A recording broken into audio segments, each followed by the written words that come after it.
Tanguay Électronique, en première ligne.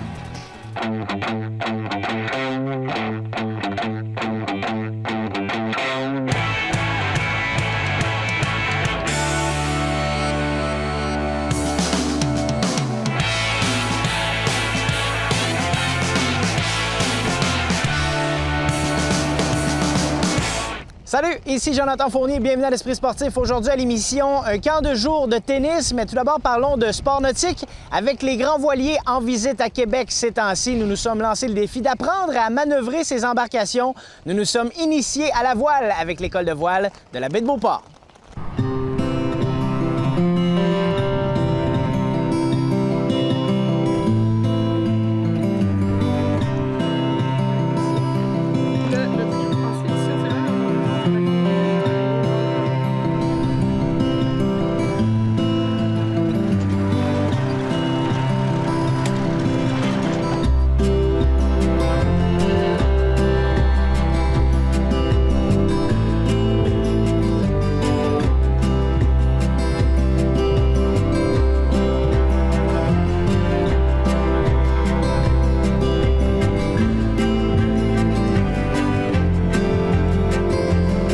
De voile qui est dynamique, on offre beaucoup de formations différentes. Puis je pense que c'est vraiment s'offrir un cadeau de venir voir la ville, tu sais, sur un autre angle, venir se promener, tu sais, tu peux te promener en dériveur, tu peux te promener en catamaran, tu peux prendre des formations, tu sais, les gens qui font les voyages dans le sud l'hiver, tout ça, qui veulent louer un catamaran, mais tu vas faire une formation aussi avant, avec un petit brevet maison, ça te permet de promener sur le fleuve, puis l'hiver, quand tu s'en vas au soleil, tu peux te louer un cata pour profiter de la mer.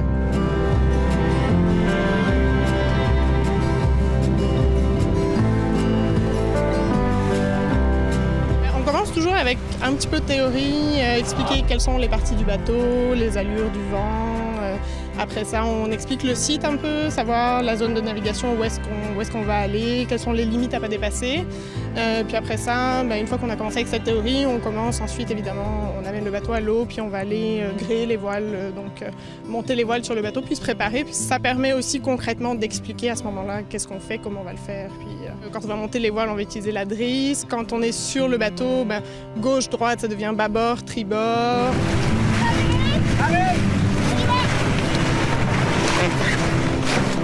On va parler de virement de bord, d'empannage, d'abattre l'eau fait pour la direction aussi, réglage de voile. Plutôt que de dire qu'on va tirer ou lâcher la voile, on va parler de la border ou de la choquer. Donc c'est vrai qu'il y a beaucoup de vocabulaire aussi, puis ça, on l'explique, puis à l'usage, petit à petit aussi, on finit par s'y habituer, puis par l'intégrer.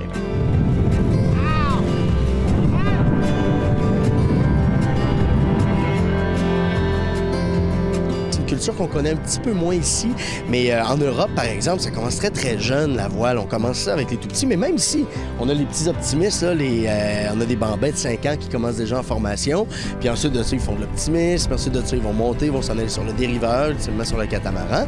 Donc, ça parle aux tout-petits, ça parle aux plus vieux, puis c'est pas si exigeant que ça amène des sensations fortes, puis il y a moyen de doser, en fait, en travaillant avec les voiles, si on va aller plus vite, si on veut plus de gîte, moins de gîte, tout ça. Donc, c'est un sport qui est super accessible.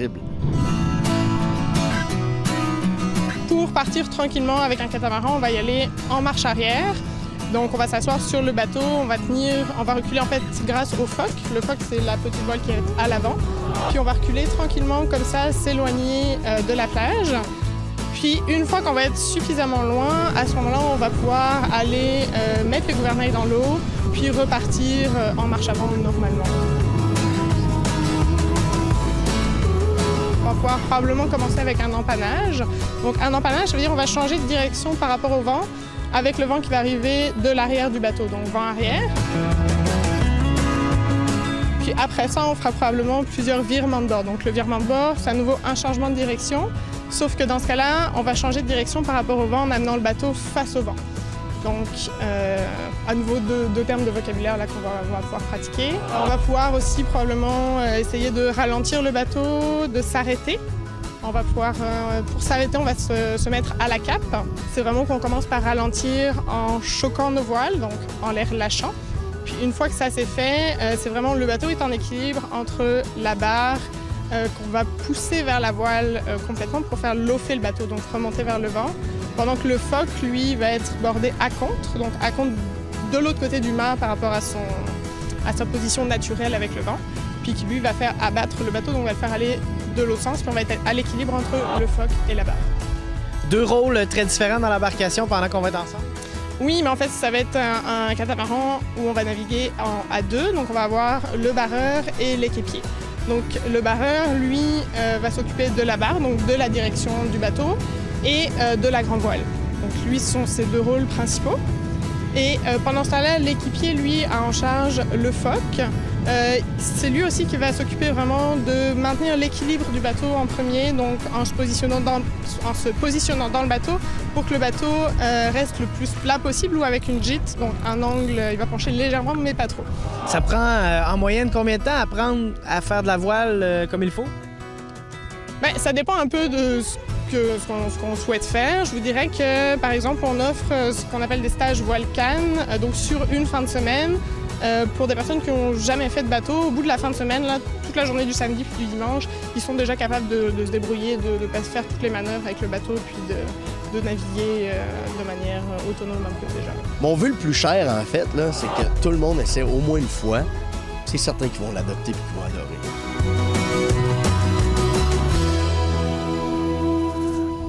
Après la pause à l'Esprit sportif, un camp de jour de tennis.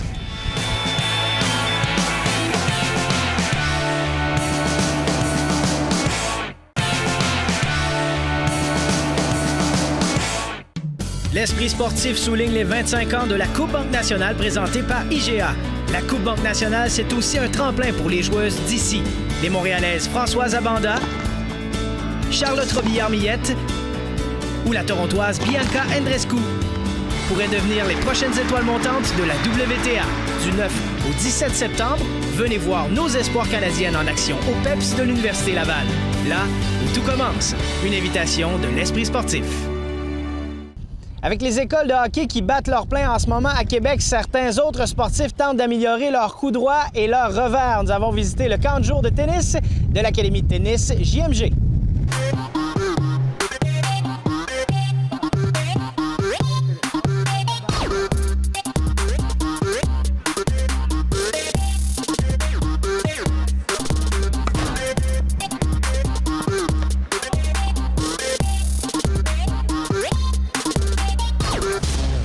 Je suis un ancien joueur de tennis, puis ce que j'avais vraiment le goût, c'est que tout le monde ait la passion du tennis. On n'a pas comme mission de développer des grands champions ou quoi que ce soit. Nous autres, ce qu'on veut là, le plus possible, c'est que le maximum de gens touchent une raquette puis qu'ils découvrent ce sport merveilleux là, ici au Club de tennis Montcalm. On a un super spot. Ça fait que plus on a de gens qui vont jouer au tennis, plus on va être heureux, puis plus on peut transmettre notre passion, là, on va avoir réussi notre mission. Tout ce qu'on va venir faire, c'est de bloquer la balle en avant. C'est parti petit. Maintenant, vous accueillez combien de jeunes? Je vous dirais qu'on va être au-dessus de 250 jeunes cet été sur 9 semaines. On a aussi des camps de tennis adultes. Fait que c'est vraiment là, une belle idée. Là. On s'amuse toute la semaine avec les jeunes, avec les terrains intérieurs, extérieurs. Là. Le setup peut pas être plus parfait que ça. Oui! Super, ça! Ça commence à 9 h le matin, c'est jusqu'à 16 h. On a une petite pause pour le dîner. On a des petits accessoires là, à gauche et à droite sur le terrain pour que les jeunes puissent s'amuser, mais c'est vraiment un camp de tennis. Du lundi au vendredi, tout l'été. Une main sur la raquette, James. On a des jeunes de quel âge? 3 ans. 3 ans, on commence à lui mettre une raquette dans les mains, puis faut qu'il touche à la balle. Puis je vous garantis qu'à la fin de la semaine, il commence à faire des échanges avec nous, là, puis on a une belle récidive. C'est ce qui est le fun, c'est que les jeunes, ils savent pas trop à quoi s'attendre. Ils s'inscrivent une semaine. La semaine d'après, ils reviennent. Hey, on aimait ça, papa, maman, on peut-tu revenir? Puis on a un beau repeat comme ça là, durant tout l'été. Place-toi en position coup droit, de côté. T'aimes ça jouer au tennis? Ouais. Est-ce que t'as une force? Est-ce qu'il y a quelque chose dans lequel t'es bon? Surtout coup droit.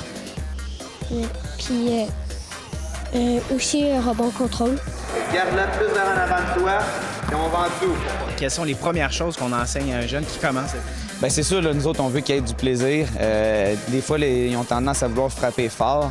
On veut qu'ils échangent, il faut qu'ils regardent bien la balle, puis il faut qu'ils contrôlent un peu leur hauteur et leur vitesse. Donc, c'est pas en frappant fort nécessairement là, qu'on commence pas avec ça. Là. On essaie vraiment là, de garder ça simple, de bien regarder la balle, de faire des mouvements qui se terminent vers l'avant. Tu fais juste tourner les épaules et tu bloques. Pas plus que ça. On monte les positions de base, comment on doit se placer face au filet, les coups de base, coup droit, revers, un petit peu de service. puis surtout faire des contacts. Puis nous, notre objectif, là, quand ils commencent, débutent, là, évidemment, c'est de passer la balle par-dessus le filet, contrôler la vitesse. Fait que quand on arrive à contrôler la hauteur et la vitesse, mais les jeunes, très rapidement, sont capables de faire des échanges entre eux, puis c'est là que le fun commence. Là, on part comme ça à la découverte, toujours être lumineux. Le positionnement, le jeu de pied, là, ça part de là un petit peu le tennis. Là, si on ne bouge pas nos pieds puis que la balle est un peu à côté, on ne sera pas capable de la frapper. Donc, c'est pour ça que des fois, on sort les petites haies, les échelles. Là, les jeunes aiment ça. On travaille un peu l'agilité des pieds. Là, donc, avec ça, là, sur du long terme, c'est payant. Là.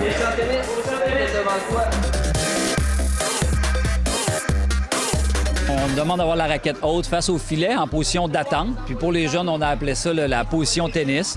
Fait que là, ils attendent de voir s'ils vont avoir un coup droit, un revers. Puis ce qu'on demande aux jeunes, très, très jeunes après ça, quand ils voient qu'ils ont un coup droit, ils s'en vont. Ils vont se placer de côté face au filet pour arriver là, seulement là, à se placer pour être capable de contrôler leur hauteur et leur vitesse là, par la suite. Là. On y va. Qu'est-ce que vous aimez le plus dans vos semaines ici? Qu'est-ce qui vous plaît le plus? On est beaucoup, on est avec nos amis, puis ça nous permet de s'améliorer pendant notre semaine. C'est surtout ça qui est le fun. Puis en même temps, il y a genre un edge compétitif. À chaque semaine, on fait un tournoi vers la fin de la semaine, puis moi, j'aime ça. Laurent, la raquette est haute. Let's go! J'en ai qui sont là depuis mes tout débuts. Ça fait 6 ans que je suis ici. Ça fait 6 ans que je vois les mêmes visages. Évidemment, ils grandissent. Ils viennent avec le petit sœur, le petit frère. Fait que ça, c'est super le fun. Puis il y en a qui sont là pour tout l'été. Il y en a qui s'inscrivent là, pour 4-5 semaines en ligne ou qui viennent, là, sont 3 enfants, ils viennent pour 3 semaines. Là, c'est quand même 9 semaines de camp. Fait que c'est vraiment, là, pour nous, là, ça peut pas être plus fantastique et positif que ce l'est présentement. C'est prêt, mon homme? Attention, bloque la balle. On se souhaite un petit peu plus de soleil, peut-être? Ben écoute, c'est chaque jour un petit peu de pluie, mais on garde le sourire. Ben, ce qui est le fun ici, au Club Montcalm, c'est qu'on a des terrains intérieurs, puis on a des terrains extérieurs. Fait qu'on n'est jamais mal pris. Fait qu'on peut toujours pallier. Mais si on avait 48 heures, pas de pluie, là, je pense que personne s'en plaindrait. Merci beaucoup. Merci à vous.